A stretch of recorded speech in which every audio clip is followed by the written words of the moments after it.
Here we are in the fermenting house. Lacto fermentation. That's what it's all about. Okay, here is the fermentation table.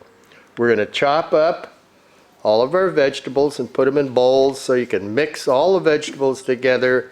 They go into the quart jars and they are not layered. Everything's mixed up, so you get a little bit of one and then a little bit of the other. We got a lot of spices. Mustard. Show the spices. Cumin, turmeric, chicory root, cayenne pepper, paprika, coriander. All those things are good to eat no matter what they're in, and they're better in fermented vegetables. A couple of bay leaves, I've never tried those, and some wild white sage, cilantro leaves, and organic pink Himalayan mineral salt. And mustard seeds. And mustard to boot, and coriander seed ground. Organic veggies.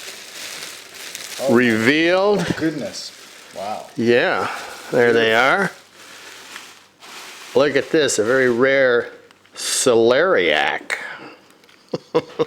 So Barry, what drew you to fermenting in the first place? Well, all of my life I've been interested in fermented things like beer, wine, champagne, you know, and so the natural trend is to go for fermented foods and increase the number of lactobacillus and other microbiota in your intestinal tract for health, digestion, who knows what. We're eating a lot of chemicals in our diet that upset our microbiome, and we need to replenish all of those little organisms that we depend on, all of our commensals. They really like our beets and fiber and things like celeriac, which has got tons of fiber, and it's the kind of fiber that lacto-fermenting organisms love. I'll just Tell me a little bit more about the celeriac, because it's a really interesting vegetable. It's a mutant celery that has a little tiny celery top and is huge, gnarly. Look at that thing. It looks like it came from another planet. An alien. It's an alien. Probiotics are the microorganisms. Prebiotics are the foods that feed them. Right, the indigestible starches. All those starches that we didn't think we needed, but our friends need them. I didn't peel that thing. I'm not going to peel it. Forget about peeling. Yeah, we're not peeling. 90% of the goodness is close to the peel, no? Right on. Daikon. Gotta have a daikon. You crush this vegetable a little bit just to break down the cells and let the substrate and the enzyme, which has never been cooked or heated, come together and form this wonderful life-saving molecule, sulforaphane. Fennel, of course. Fennel, good for your bones, good for osteoporosis. Tasty old Italian remedy. What I like about fennel is that you just one easy cut and you expose all that surface area.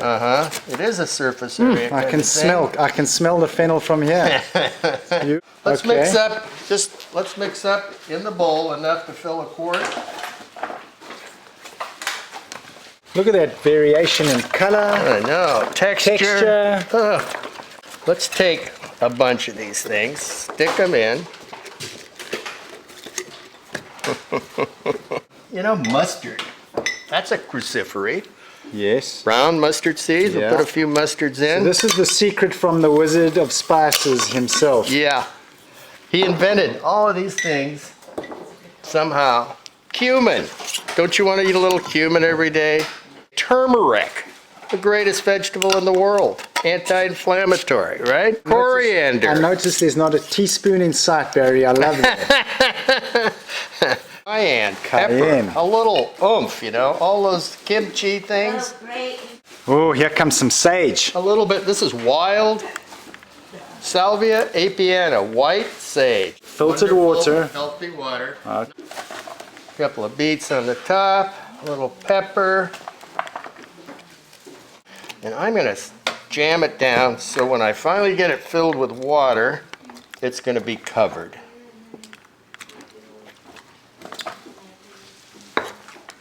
The famous berry is breaking down. Breaking tradition. How about that much salt? Salt's kind of critical. You want, I usually put like a teaspoon, they say a tablespoon, to keep the bad bacteria from growing. I think that's it.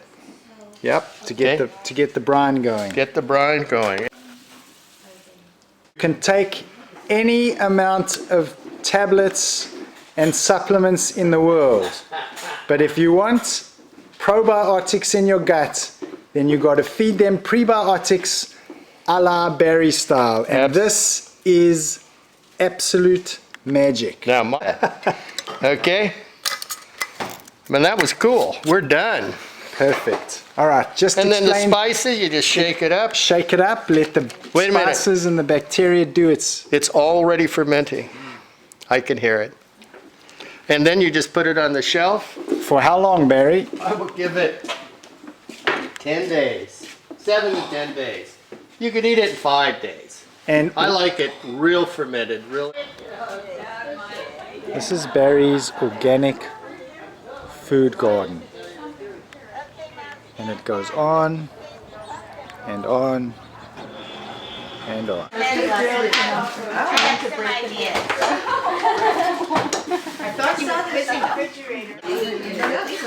But what do you think? Powerful. Why the big fuss with fermentation? The bottom line is that eating prebiotics from fermented food increases the probiotics, the beautiful bacteria in our guts. And why do we need those beautiful bacteria? Millions, trillions of them.